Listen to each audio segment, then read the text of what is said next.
Hier, on a tout simplement, quels que soient les chiffres pris des organisations syndicales ou de la police, la plus grosse manifestation de l'histoire du mouvement ouvrier de ces 40 dernières années.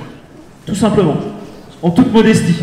Ce qu'il faut voir, c'est qu'aujourd'hui, on est dans des chiffres de manifestants qui sont historiques. Voilà, on est quand même à la 6e manifestation. Sur les 6 manifestations, il y en a 4 qui ont passé le million de personnes, même si on prend les chiffres minimisés de la police. Donc vous imaginez qu'ils sont bien supérieurs à ça. Donc on est dans un rendez-vous typiquement avec l'histoire. Et c'est vrai qu'il y a un décalage aujourd'hui dans une certaine forme de traitement médiatique qui est fait, qui vise à minimiser finalement le rapport de force, alors que finalement on côtoie l'histoire tout simplement.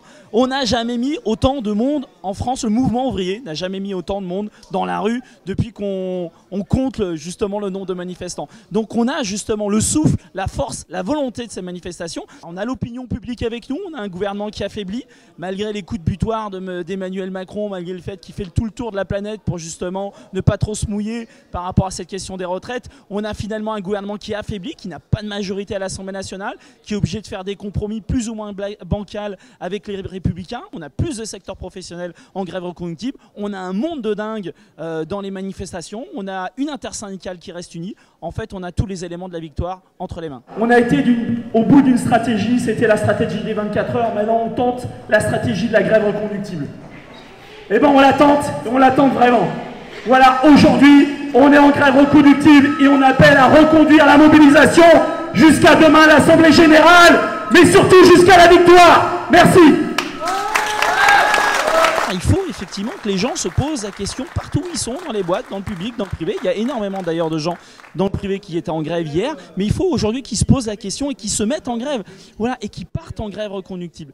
Je sais que c'est un effort, je sais que faire grève c'est perdre de l'argent, et perdre de l'argent dans un moment où il y a un problème de pouvoir d'achat, et ben ça fait plaisir à personne. Sauf que finalement, cette grève-là c'est un investissement pour demain. Mieux vaut perdre un petit peu d'argent aujourd'hui que perdre beaucoup d'argent demain en décalant notre retraite de 2 ans. 20 à 30% des vols au départ de Roissy et d'Orly qui vont être supprimés. On a les ports et docks qui ont bloqué quasiment tous les ports. On a les plateformes pipeline méthanières qui sont bloquées, les 4 sur 4. Les raffineries, on est à 7 sur 8 ou même à 8 sur 8 qui sont bloquées. Donc oui, la grève reconductible, elle est ancrée. Dans certaines entreprises, on sait que par exemple, vous faites 2 heures le matin, ça va énormément pénaliser le reste de la journée. Il y a certaines entreprises, vous savez que en faisant une grève tel jour ou telle date, etc., ça va être beaucoup plus pénalisant que le reste. Nous, on l'avait fait notamment en 2018, avec une grève, alors certains l'appelaient perlée, d'autres non, etc. Enfin bon bref, en gros c'était 2 jours de grève, puis 3 jours où on retournait au boulot, 2 jours de grève, etc. Et on s'était rendu compte que ça avait énormément désorganisé la production, que ça avait énormément pesé aussi sur le chiffre financier de l'entreprise. Donc oui, toute forme de grève de toute manière est bonne à prendre à partir du moment où chacun et chacune s'y retrouve et surtout joue le jeu. Vous avez plein de salariés, aujourd'hui des auto-entrepreneurs, des indépendants, des petites boîtes, et eux c'est compliqué de partir en grève reconductible parce qu'ils risquent la lourde, ils risquent la démission, ils risquent plein de choses.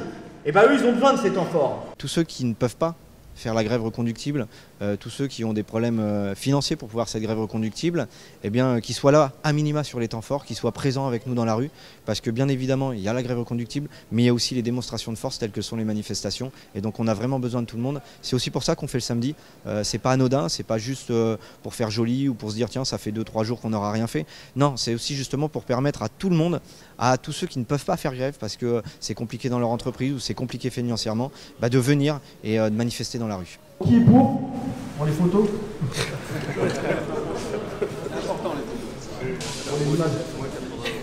Donc la grève est reconduite jusqu'à demain 11 h.